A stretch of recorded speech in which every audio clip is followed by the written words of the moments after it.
Hello guys, what is up? My name is Dylan. Welcome to the Popcorn Podcast. This is episode number 66.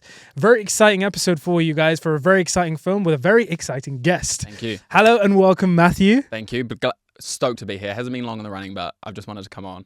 Dude, you say it's not been long in the running, but we have been talking like we've been bros for like years in the past kind of 3 months. So it has felt like there's been quite a build up to this. We almost hooked up in Portugal. That almost came in pretty well. It's true. Yeah. We were in Portugal at the sort of same time. We left on same. We probably were sitting in the airport on the same day at the same time. I left like early morning, Ryan near Stansted, and I was like, he might be here. Obviously, there's like 1,000 people. So yeah, it was a shame because I didn't know that I was going to Portugal until the night before. But dude, our fates are somewhat intertwined at this point, honestly. But I want to say, Mathew, for anyone who isn't familiar with you, do you want to do a little quick intro? Tell us a little bit about yourself. Yeah, take it away, man. So, as I always say, you can tell I'm not from here. I get Australian a lot, but I'm from New Zealand, so land of the Middle Earth. Yeah. I've been doing film content for, I think, coming up, I want to say 3 years now, but it's probably 4. I think 2021. So yeah, I've been doing a lot of film content, started doing like Marvel guessing games and Star Wars guessing games, and that's kind of where it took off. But more recently, I've tried diverging more into like reviews and other news and that sort of stuff to expand a little bit, but always comes back to the games a lot. So I'm hoping not to embarrass myself too much at the end of the game, the episode. So yeah, we'll have some fun with the games for sure. Yeah, man. And dude, we connected a couple months ago. I want to say, I can't remember who popped up to who, but I think it's just because I seen like Eli and Amy and those sort of people in doing episodes and recording them, so I like went and checked that out. Yeah, good group, man. Yeah, like the kind of film talk, kind of geekdom is a space that is super exciting and constantly growing. I want to say as well. Well, so it doesn't exist in New Zealand, so that's something that's quite cool. Well, there you go. Very different about coming to London because I already were mutuals with a lot of them from when I was in New Zealand. So then coming over and getting to meet them was really cool. Yeah, I want to say because you were what was it? You were creating a lot of content, but then you sort of had a break, and then you sort of come back. I lost a lot of motivation after moving over, and it finally came back a little bit. Yeah. It hasn't been as strong as it, but yeah, getting back into it again. Yeah, it's a lot of fun again. Heard the call and had to answer. Yeah, for sure. Well, Mathew, we are, of course, you know how this episode is going to begin. We're going to begin with some film favorites, some quickfire questions for you to get to know you a little bit better. So I'm going to ask you, my first question for you is, Mathew, what is your favorite film? Into the Spider-Verse, probably. I've got it tattooed, but also that is Back to the Future. Dude, another guest with another cool tattoo. Insane. First one, only one so far, but there's more I want now, probably, as everyone says once you get one. Go big or go home. So, Mathew, what is a film that makes you laugh? Step Brothers, Wedding Crashers. Wedding Crashers is underrated. Oh, I love Wedding Crashers. Yeah, Wedding Crashers always gets me. Love it. What is a film that makes you cry? Ironically, Creed. Ryan Coogler's Creed, but also Paddington 2. Because if you don't cry at Paddington 2, you're a psychopath. What is a film you think is underrated? New Zealand one born. A lot of you won't get it, but Taika Waititi's Eagle vs. Shark. There's a lot of dry, sarcastic New Zealand humour, so it appeals to me a lot. Nice. What is a film you think is overrated? 2001. Space Odyssey. Wow, that's a take. I have a lot, and I get a lot of shit for it on my TikTok, but I will die on that hill. Can I just a quick side note? One of my next reels coming this week is me and Alex from previous episode talking about Interstellar versus 2001. Both overrated. Both overrated. Both. Dude, bro came for blood here. I have so many that it's not that I hate them, but I don't love them as much as everyone else. And I can appreciate 2001 for what it is, for the time it came out and everything it's done for sci-fi, but I think it's long. Okay. It's long. Okay. Something tells me we're going to have you on another time just doing hot takes, straight hot takes. What is one of your favorite performances in a film? I think the obvious is like Heath Ledger, Joker, but also Naomi Watts in Mulholland Drive. I think that's quite slept on. She's, especially like the last 25 minutes, 30 minutes or whatever, it's incredible. Yeah, I recently saw Mulholland Drive for the first time, I think back in December. Yeah. Completely blown away by it. I don't give 5 stars off the rip very often, and that was one of the ones that I remember straight away. Fantastic film. Unreal. What is your favorite cinema? You're not going to know it. It's the event cinemas back home. Obviously, okay. It's what I grew up on. I would say it's similar to like View, Cineworld kind of. But here, I would say View. What's a bad film that you love? Bad film I love?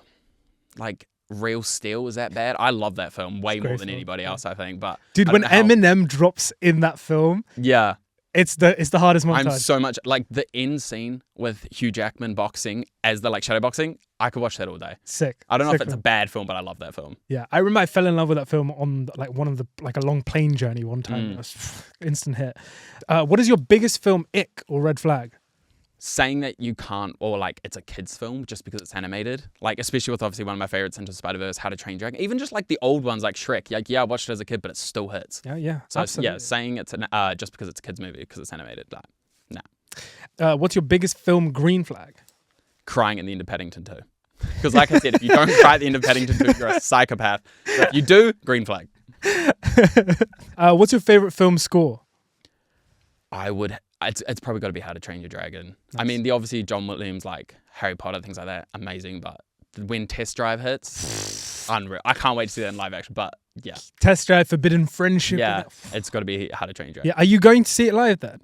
Because I bloody hope so. they're doing. Oh, you mean the orchestras? Yeah, they're doing it in concert. I keep seeing a lot of those, and I missed out on. I think it was Top Gun Maverick at Yeah, Royal Albert Hall. they're doing another one as well. I got in a couple months. Yeah, I yeah. live just down the road from it. So Yeah, sick, man. Tom sick. Cruise pops out. He was at the last one. I know. Yeah, Alex was at it. No, Amy was at it. Yeah.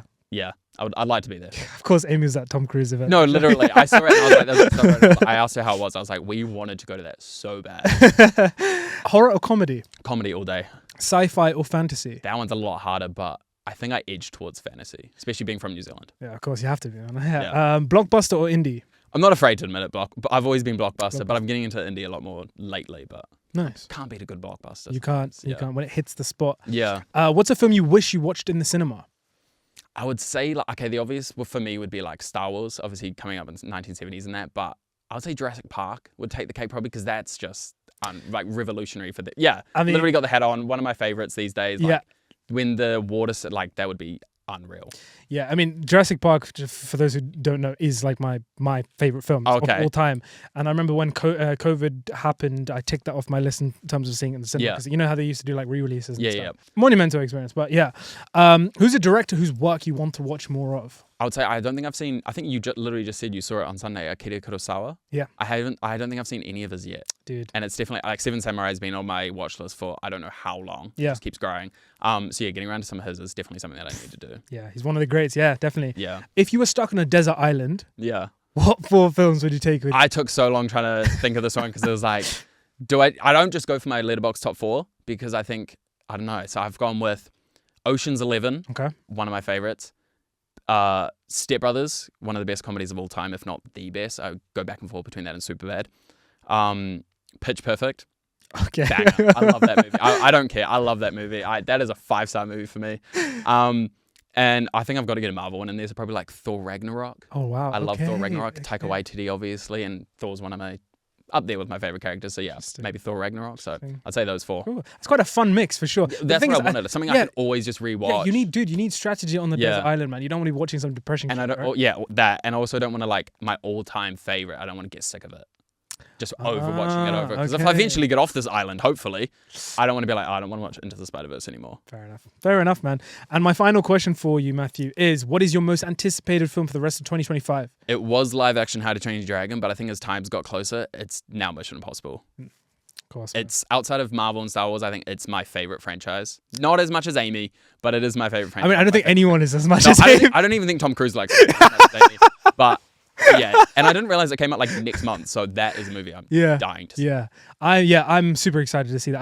I have a friend who's in the film. Real? We don't know whether or not she's made the cut yet. Oh, so we don't know yet. We don't know, but fingers crossed. Yeah, that would be unreal. Yeah. So tickets to the premiere then, +1. Yeah, +1, man. Come on. Well, that was some film favorites, quickfire questions with Mathew. How was that? Yeah, I mean, like, Fun? I like I said, I've been not worried, but I've been going over that 4 favorites on because I was like, I had like Superbad in there, and I took it out, and I had Back to the Future. That's one of my all-time favorites, and I think I landed on a good 4, but I was stressing over that question way too much. Yeah. One of the questions that your answers change all the time when you. If you ask me tomorrow, it'll be different. Yeah. I mean, Pitch Perfect will still be, but it will be different. You need that musical kick, man. Yeah. Well, Mathew, we are of course here to talk all things Ryan Coogler's Sinners. Yes. It's the big film that's basically hit theaters this weekend here in London as when we're shooting this episode. Mm-hmm. It's a huge film. It's a big film, and it's getting a lot of buzz. Yeah. A lot of positive buzz. I wanted to ask you, just to kind of kick off the discussion, were you looking forward to Sinners? Was this something you were hyped about? Tell me about it. It's one that definitely like grew as we got closer, because originally I remember seeing Sinners. I obviously Ryan Coogler, Michael B. Jordan. I really like them together, but I didn't care, but I didn't like see too much about it. And so when the first trailer dropped, I was like, okay, that's a good trailer. So obviously that's doing its job, because before that I didn't know much about it. So when the trailer kicked in, I was like, okay, I can get around that. And then I think just as time went on, I just got more and more excited. And I haven't seen, there's still a few 2025 movies that I wish I had seen so far that I haven't managed to get to yet. So the fact that that one was coming out, it's just the anticipation's grown a lot for it, leading up to it. Yeah, no, I definitely agree with you. This has been on my radar for at least a couple of months now, for sure. And it's been a slow burn for me, I'd say. Yeah, definitely was burning. Yeah, because it doesn't have the kind of quite the anticipation of something like a huge franchise film, but it is still a big name director. Big budget studio, big actors.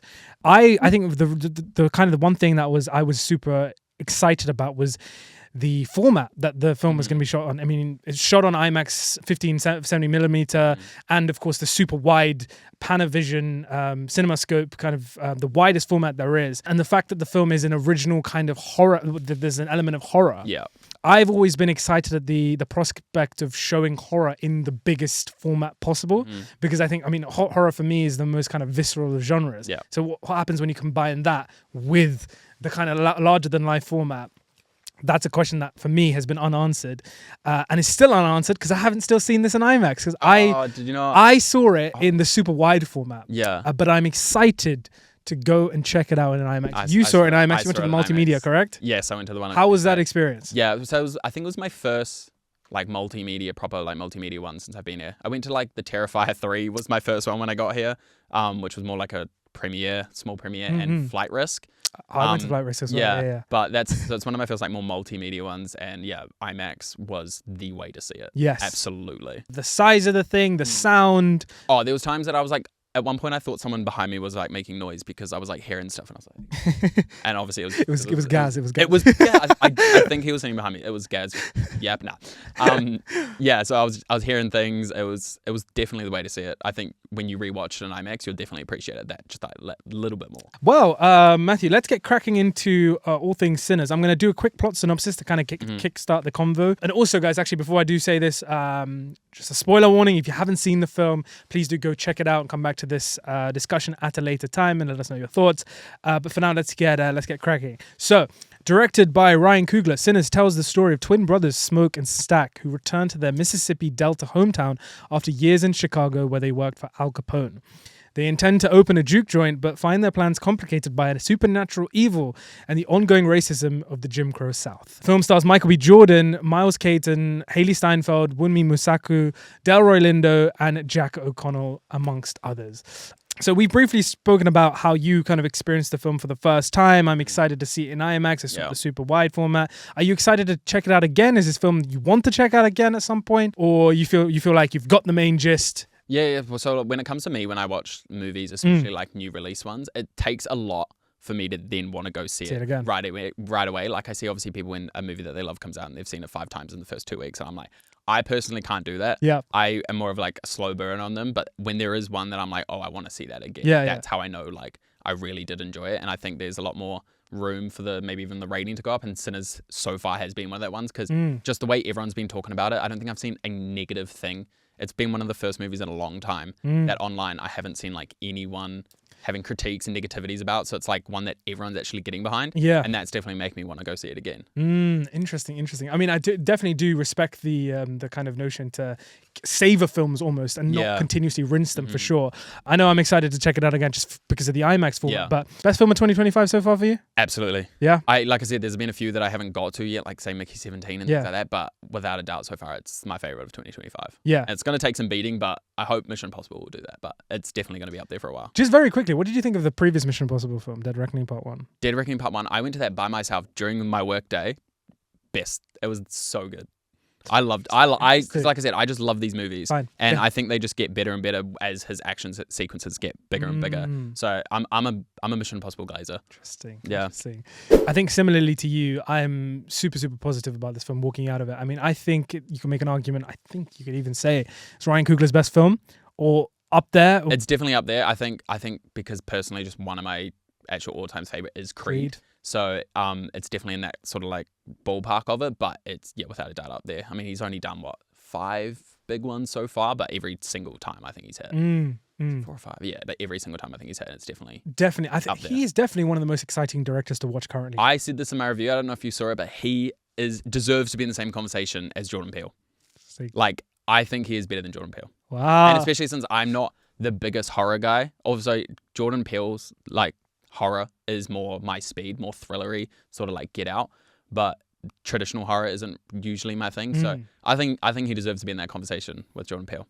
Yeah, I mean, Jordan Peele, I think the thing with Jordan Peele that's really unique about Jordan Peele is his kind of interwoven kind of narratives. Yeah. Politically and satirically, that he definitely has a unique stamp. But Ryan Coogler, though, I think, he is... The reason why he, for me, is so exciting is because he's able to make, like all great directors, take a huge or a significant budget and a studio film and really make it something with a hell of a lot of personality, and it's, and has got so many different thematic beats interwoven with it, and it's not just a straight blockbuster. Yeah, not just like, here's some vampires, Michael B. Jordan's going to kill them. Exactly. Like those themes that he had in there. This was like obviously a big passion project for him as well, so I think that helps with him treating it like a baby, basically, and like really wanting to spend that budget properly. Yes. Not just getting more actors for the sake of it or doing bigger shots for the sake of it. Like, he really thought about every single beat that he did. Yeah, he is quite a meticulous director for sure. If you had to say what the best thing of Sinners is, in your opinion, what could you put it down to? I would say, like, scene-wise, best thing. I would say that it came from like a passionate project from him. I think it was like his uncle or something was a blues player, so the influence of blues music in it really was like close to home for him, and that so made it very personal for him. And I think you could tell that through the story. Completely agree with you. I think for me, like if I had to describe this, to someone who didn't really know much about Sinners, I think I said this in my Letterboxd review, it kind of feels like this one big kind of blues rock concert with, vampires and blood and sweat and guns and fire and this kind of southern drawl swagger about it. It's oozing sort of personality, and you don't get that a lot with a big studio blockbuster for sure. And to see this, and also Mickey 17, I know you haven't seen it yet, but Mickey 17 as well, almost like stand alone as these kind of like big significant budgets, but also feel against the status quo, is instilling a sense of hope, like for blockbusters moving forward. Yeah, definitely, because especially last year was obviously the year of the sequels. There's a lot more like sequels coming out this year and blockbusters coming out this year where they just keep throwing money at it. But like Ryan Coogler's really shown that you don't just need to get 10 big actors and spend all the budget on those actors. Like, he got a couple good actors, Miles Caden, who's never been in a film, and you can get that sort of charisma and those great performances without spending all that money. No, 100% agree with you. I mean, to kind of get into the kind of story and the sort of narrative here, I mean, the film is about kind of a lot of different things, I would say. It's about sort of identity and redemption and legacy. It's also about culture and Black history, and of course, like you mentioned, music and blues and the power, the intergenerational power of music. And I think for the most part, I don't know about you, but for the most part, I think it manages to find a nice balance between all of those themes. Yeah, no one of those things felt like it was doing too much. Yes. Like you said, it was balanced very nicely between all those different things. Yes. For the most part, I think I was super intrigued, I would say, the entire way through. I think going on to the mix aspects, not fully, but going on slightly fully, there are some elements that I wish that they had really kind of sort of fleshed out a bit more, given a bit more sort of attention to, I would say. But to see, like I said, to continuously keep going back to it, but to see a film of this scale kind of not shy away from that and infuse it with such cultural richness and thematic richness, I thought was such a blast. You mentioned Michael B. Jordan. Of course, this is not the first time he's worked with Coogler before. I love it I love his dynamic that he always has ongoing with Michael B. Jordan. And so you get those directors that find that actor that they always want to work with, and obviously Michael B. Jordan is his one, but their performances together so far, their collaborations, I don't think they've missed yet. What did you think of Michael B. Jordan in this film? What did you think about his characters? Yeah. I think having him play these two characters, obviously Smoke and Stack, it gave him a lot more power to diversify that range. Obviously, he got to play, I think it's one of his best performances to date by far. And I think it helped by having two very different contrasting characters to kind of give different performances and not just have like one, say, character that he's giving everything to. Interesting. I think, to take you up on that, I feel like I agree with you. I think it's Michael B. Jordan's best performance, at least the best I've seen him in. Yeah. I really like him as Killmonger as well, but I do. Yeah. How can you not? Yeah. I was super excited and interested to see what he would do with these twins. I think also, in addition to this year being the year of blockbusters, this is also the year for twins, like Mickey 17. Yeah. There's Sinners. There's something else, I think. Something I can't remember off the top of my head now. Freakier Friday, if you want to count that as twins. Freakier Friday, there you go. I do enjoy Michael B. Jordan a lot. I think he's a very charismatic actor. I think he's a good lead actor. For me, I might get some stick for this, but I feel like I would have really liked to have seen a little more of the two twins kind of be a bit more distinguished. And what I mean by that is like they're both these kind of like rough, tough, hotshot guys. Yeah. And one of them, I think it's Smoke, is slightly less of a he's slightly less upfront about his badassery or the bad boyness than his the one brother. That's going around shooting people. Exactly. Stax is the kind of larger than life one, and Smoke is kind of the more subdued. The one that he says like, because he's like, I didn't kill my dad or whatever it was. He's like, Stack did. Yeah, exactly. I would have liked to have seen a little more kind of diversity there between the two of those twins to really kind of distinguish them. And I want to get into a talking point later with you when I go into the more kind of mixed aspects about the whole twins idea. But I do think for the most part they work. I really liked the whole color differentiation. Yeah, that worked really it helps well. a lot. Even just like the average person that's just watching, obviously it helps follow along a lot better. Definitely.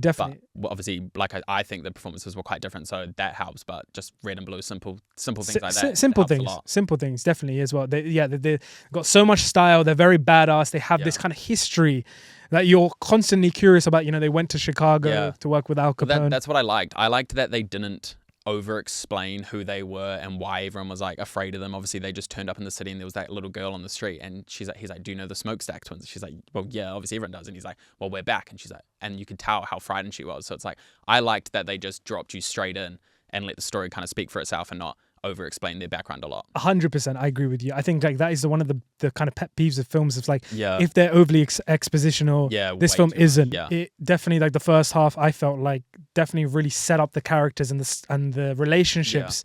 Did a good job of doing that. So then when we get to the second half, you feel those dynamics a bit more. Yeah. You mentioned Miles Caton. Yeah. I was shocked that this, like, I didn't know who he was, but when I went onto his letterbox and he had nothing, he didn't even have a synopsis.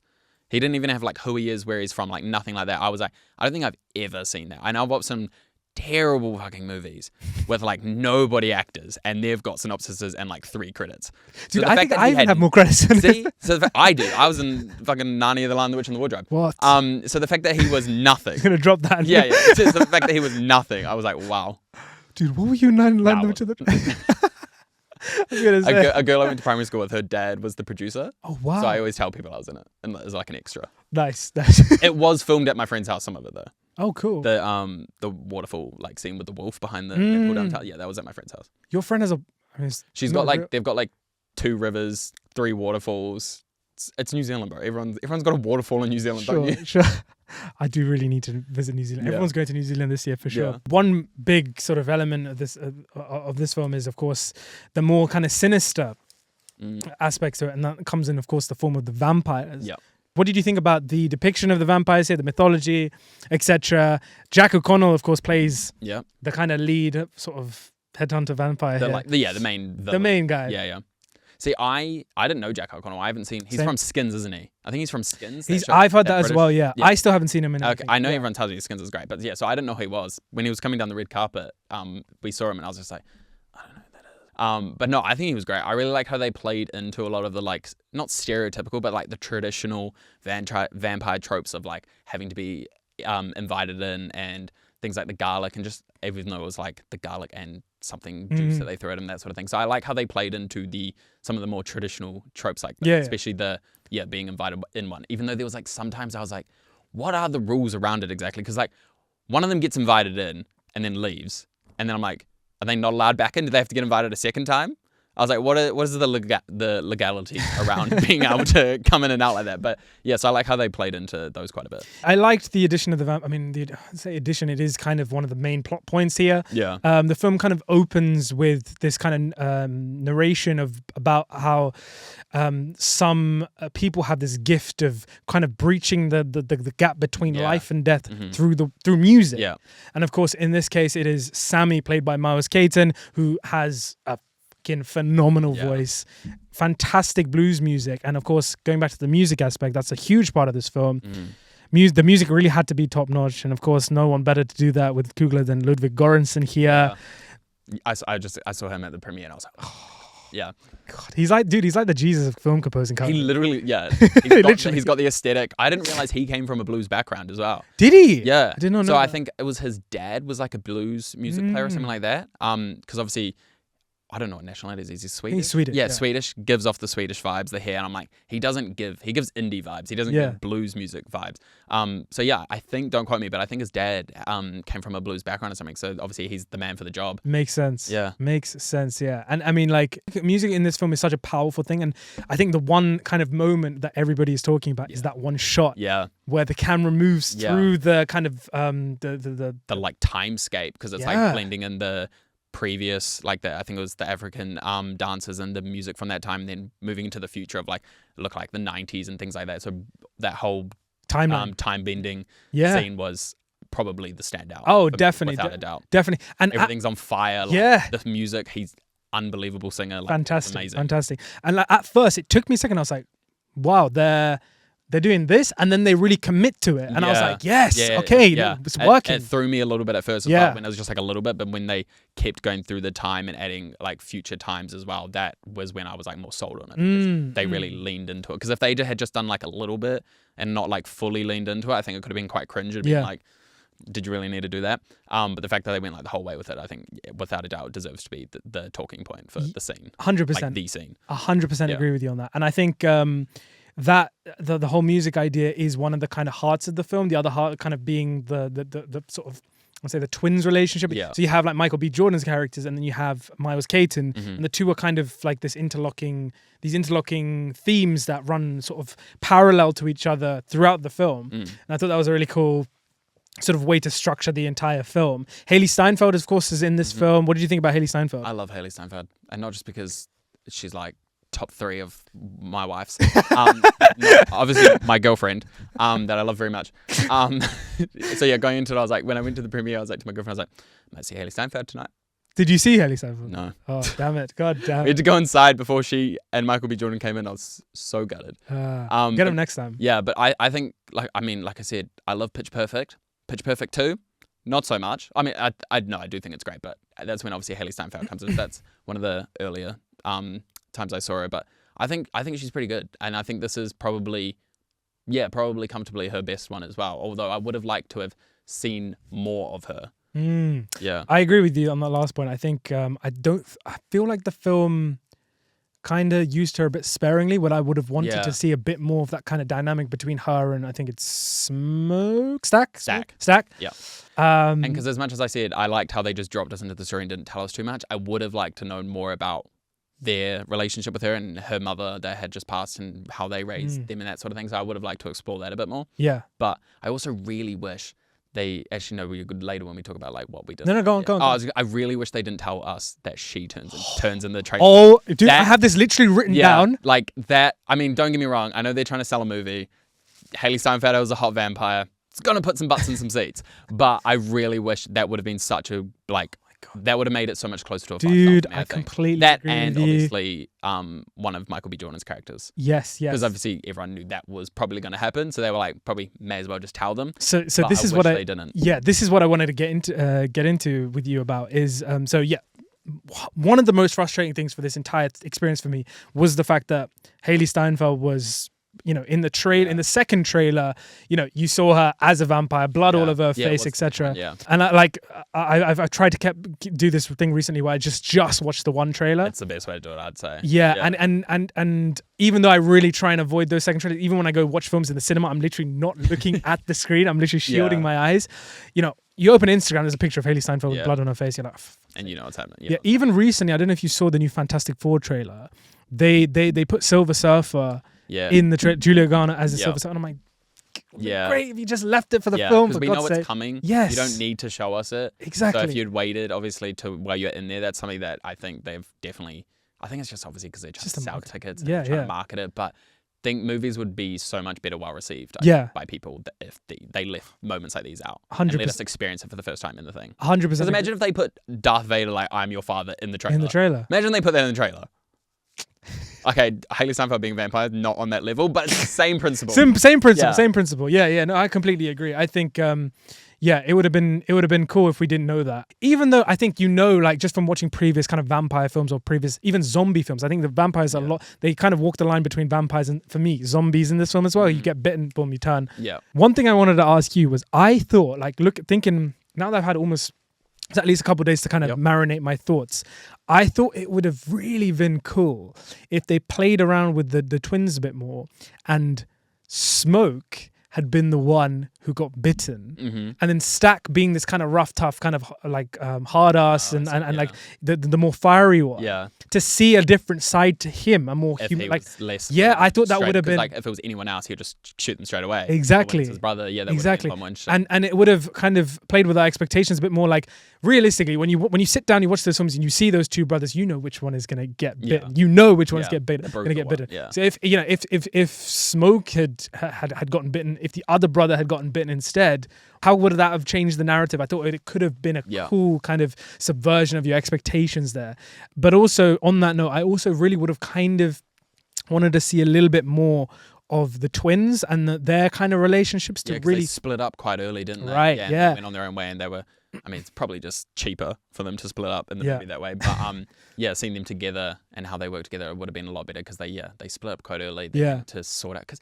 Who opens their juke joint on the day that they get to town? But right. So they went to obviously set up different parts of it and they had to break up. But that would have been really interesting to see them together a lot. Because then even once they come back together at the juke joint that night, they're not together very much because Stack's off dealing with Hailee Steinfeld and they're separated a lot of the time. Yeah, and also and also when Stack does turn, to see that kind of emotional change in Smoke, I think you would have felt it a bit more. Like you would have felt more time with them together. Just a little bit more. Yeah, and they didn't put it in the trailer. There you go. There you go. Him banging his head on the door. Yeah. Again, another great performance from Michael B. Jordan. Yeah, I've literally got down and written my notes. Why did they spoil Hailee? Yeah, I think that's my biggest pet peeve with the movie so far, and pretty much my only like proper negative thing. And it's not even about the movie; it's about the trailer. So that's a good sign of a movie. Yeah, no, 100%. I think on a whole, I think we're both hugely positive about the film. I'm excited to check it out again. I think going. Go on. Because I've now seen it in IMAX.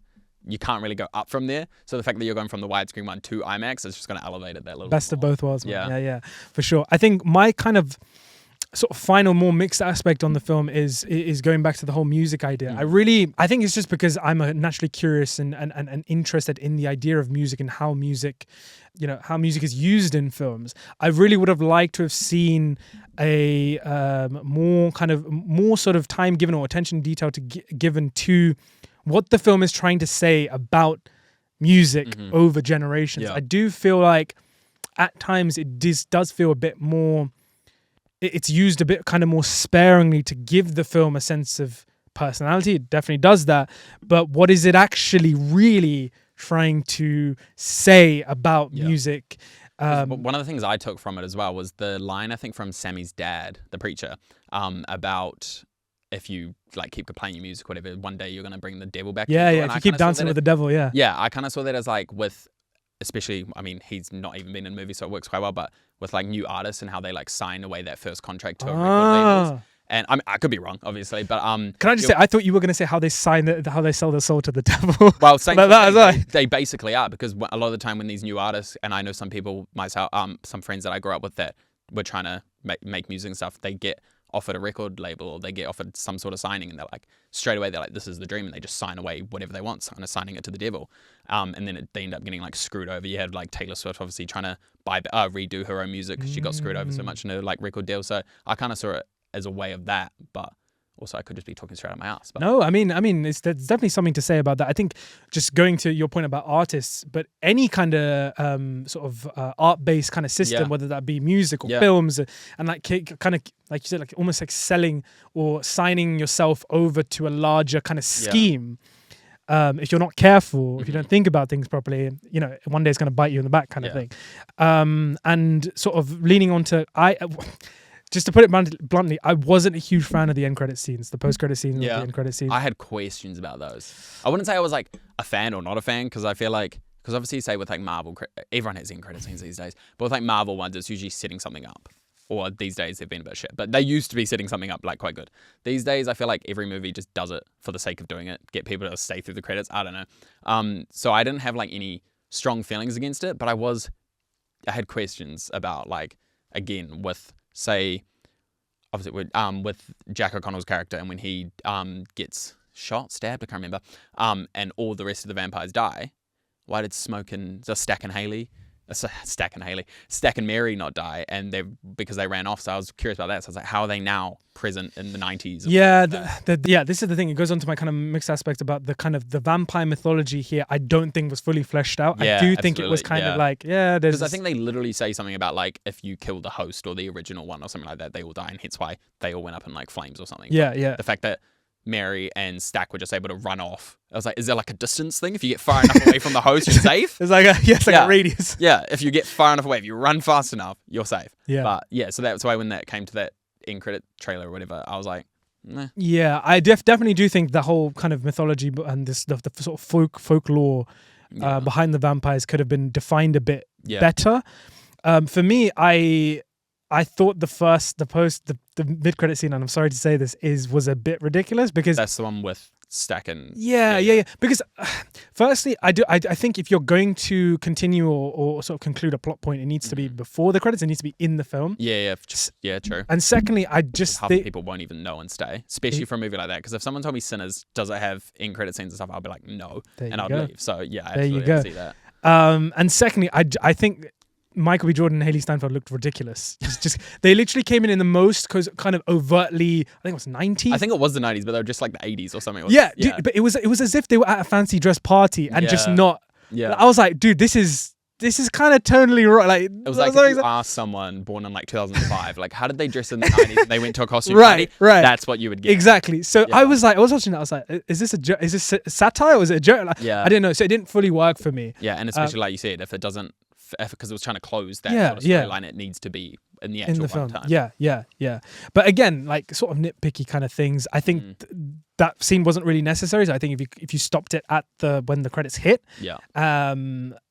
great, fantastic. And again, on a whole, I think the two of us are very positive about the film. Yeah, like I said, I don't think I've seen really anybody being negative about it, which is the first time for any movie, because people just hate for the sake of hating. Right. The fact that there hasn't been any of that, I think that really shows just how solidly good this film is. Yeah, definitely. I do want to say really, really quick before we sort of conclude this kind of main part of the discussion is Delroy Linder as Data Slim. Hilarious character. I think this movie's not getting talked about enough about how funny it is. Like, especially Delroy Lindo's character he had some of the best lines, and obviously the one that they put in the trailer. Although that didn't hit for me in the trailer, because I thought he said I shot myself.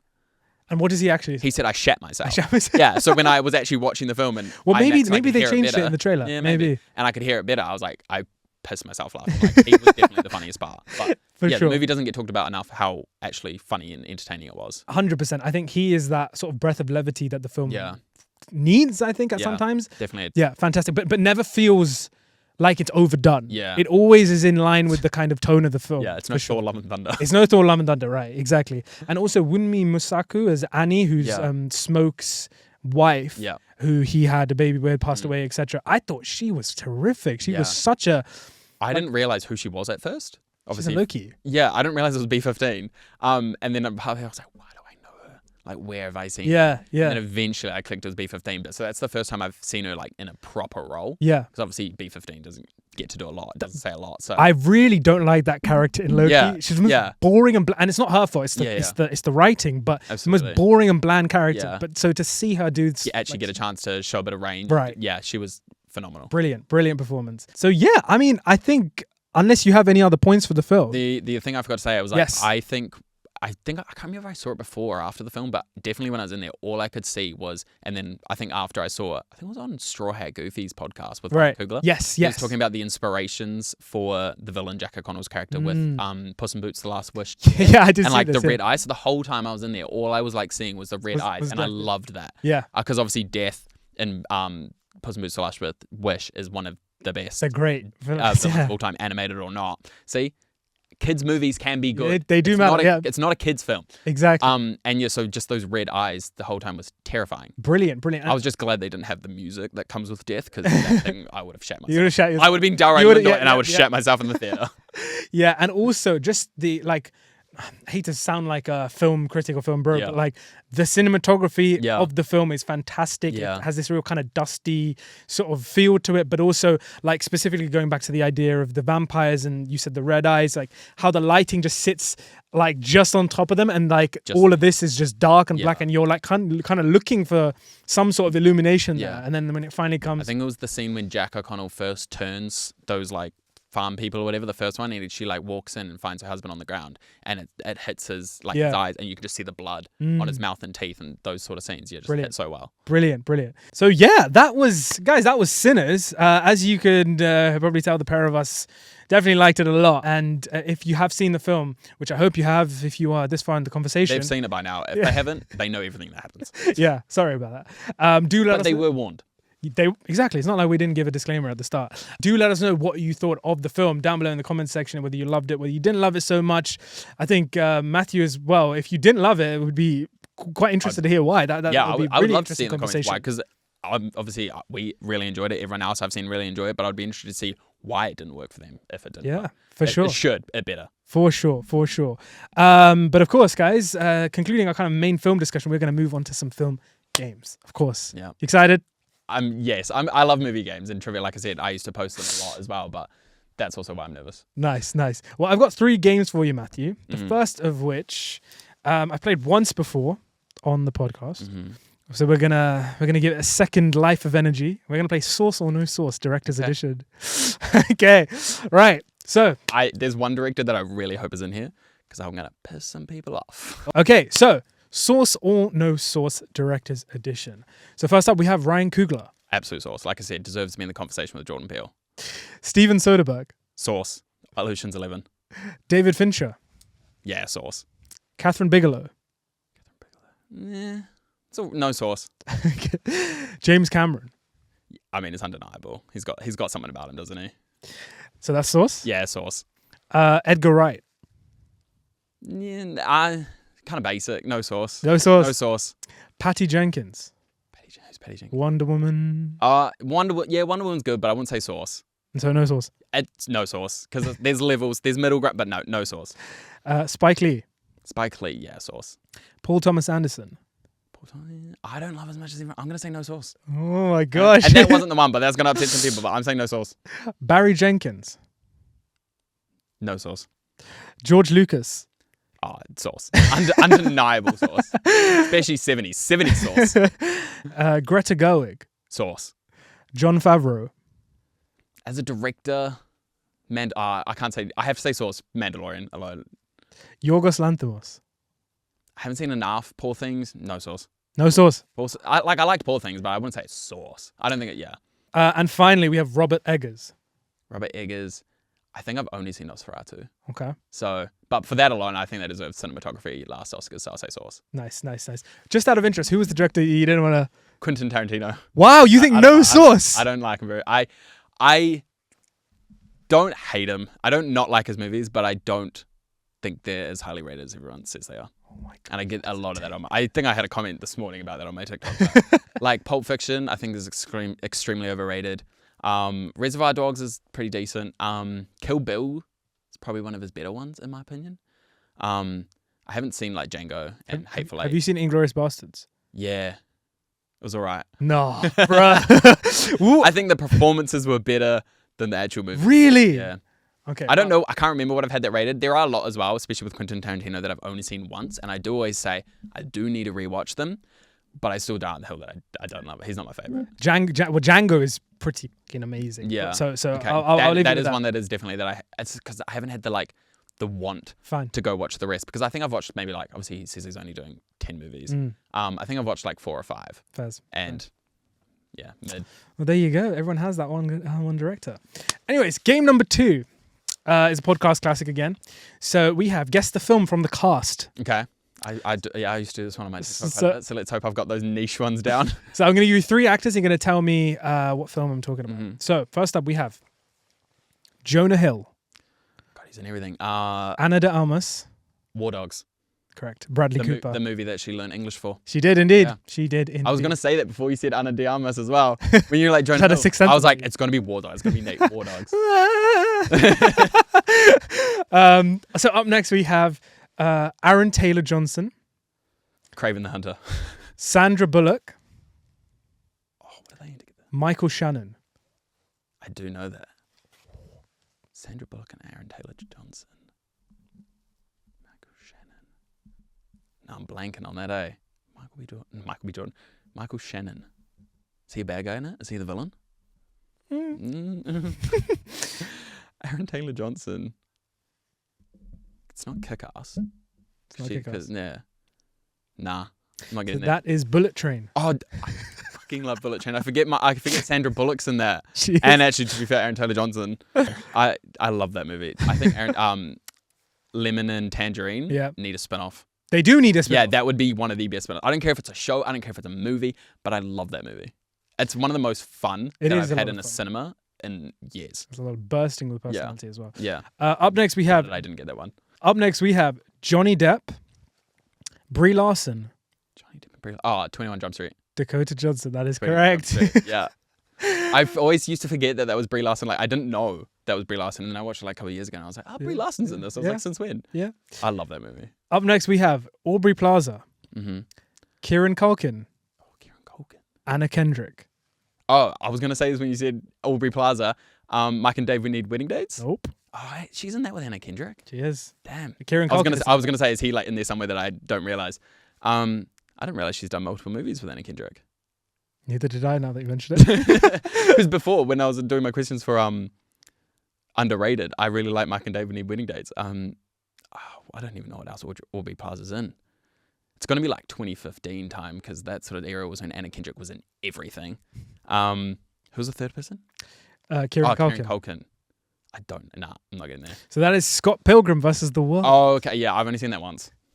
First. More recently. Not recently, but yeah, I got to that. There's so many big stars in that who are just used. Yeah, like, you don't realize. Like 5 minutes. Yeah, it's one of those ensemble ones that you don't even realize. Definitely. It's an ensemble. Definitely. And the fifth and final round, we have Jared Leto. Okay. Reese Witherspoon. Oh, God. Willem Dafoe. Willem Dafoe and Reese Witherspoon. I don't know Jared Leto movies other than, the Any main idea? ones. Jared Leto, Reese Witherspoon, and Willem Dafoe and Reese Witherspoon don't think they should be in a movie together. Nah, I'm just going to cut it out. So that is American Psycho. Jared, is it? Where is she in that? So Reese Witherspoon is the girl that he was dating. Oh yeah, they're like Reservation at Dorset, and then Willem Dafoe, and then of course Jared Leto. It's one of the ones with the white, not white, but eggshell business cards. Allen, yeah. Great. So that was game number 2. Guess the film from the costume. Yeah. You're too bad in that. But I'll hold on to that one where I got it on the first cast member, and let's just call it your there. claim to fame. Yeah, let's just call it there. There was no more questions after that. And finally, Matthew, the third and final game we have for you is: can you guess the film from the opening line? Oh, definitely not. So first up, we have: did you know there are more people with genius IQs living in China than there are people of any kind living in the United States? That does actually sound familiar. I'm terrible. Like Clara was saying before, she can't do people, but I can't do dialogue. I'm gonna need some sort of hint. It's more geniuses. Yeah, the person says this. I'm gonna say like Ender Game. Quite fast. So he goes, well, I'm not going to do an impression, but yeah. Again for the quote for you. So did you know there are more people with genius IQs living in China than there are people of any kind living in the United States? Nah, I'm not going to get anything. So that is Jesse Eisenberg as Mark Zuckerberg in The Social Network. I knew I'd seen it in the opening part. Recent-ish, yeah. Up next we have. I would love to see that impression though. It's not happening, man. I always knew we were a fairly odd family. First there was me, too tall, too skinny, too orange. My mum was lovely, but not like other mums. Too orange. That's good. That's the key bit there, I think. And not like other families. Too orange. Can you repeat the second half? Too orange. My mum was lovely, but not like other mums.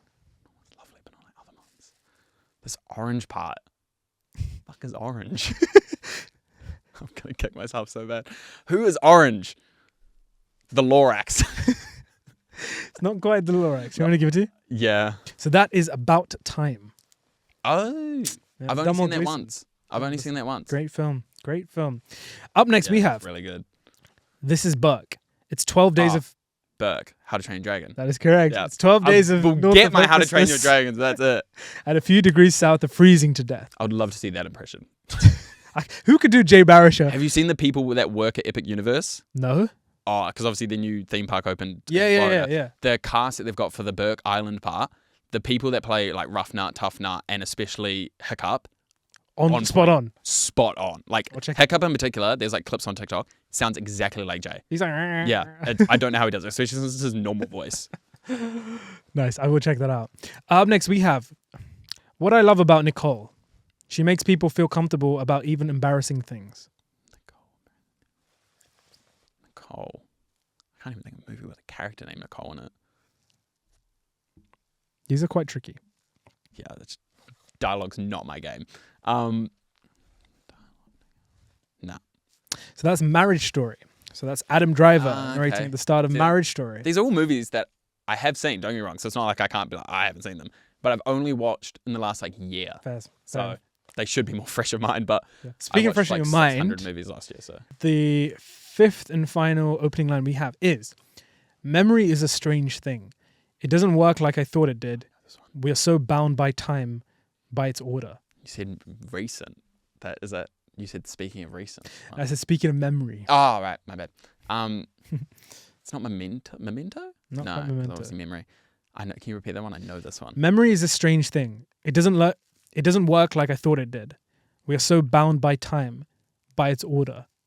And then it continues. Yeah. This one's... See, the other ones didn't annoy me because I was like, I'm not going to get it. This one I know. I've seen I suck at dialogue. I couldn't even tell you Marvel ones probably, and those I've seen the most. Nah. Yeah. So that, my friend, is Arrival. That is the opening of Arrival. Yeah. Amy Adams narrating. Amy Adams, yeah. Because that's one I have seen more. That's why I was like, I know that. Yeah.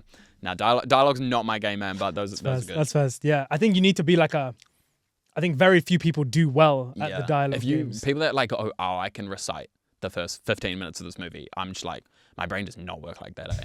I can remember stupid facts, I can remember stupid trivia and all sorts of shit, but lines, movies, nah, I could never be an actor.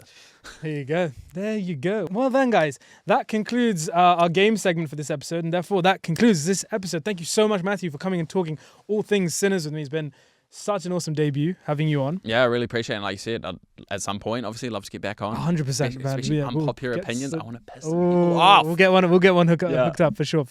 And guys, of course, Mathew's socials will all be linked down below in the description box. Please do go over and give him a follow. He's doing some really cool stuff. Thanks, he's a fellow lover and admirer of Jurassic Park, which means I'm a fellow and lover of him. Fellow and lover and admirer of his work as well. Thank you so much, man. Appreciate it. I appreciate you taking the time out of your day. Absolutely. Coming and chatting movies. Hope you guys enjoyed. Thank you so much for watching. Thank you for listening, and we will catch you very soon in the next episode of the Popcorn Podcast. Cheers.